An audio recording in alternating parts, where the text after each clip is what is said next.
Hi, I'm Tim Koishor, and I'm a solutions architect with VMware by Broadcom, and my lab is 2537 SRM or VLSR with vVols. The first time I saw hands-on labs was when I was a customer, and I came to a VMware Explorer or VMworld at the time, and just was in awe at all the different resources that were out there and all the learning opportunities.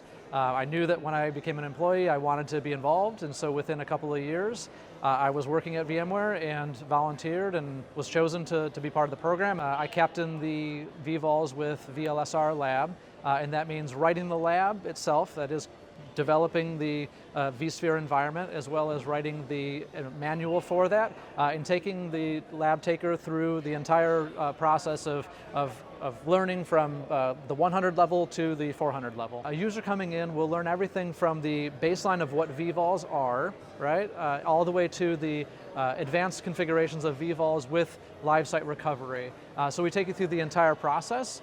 We have 5 modules, and it shows you what it is, how to configure it, and then how to do some really interesting things with replication and failover. I've had a lot of great feedback from the hands-on labs, and that's why I stick with the program.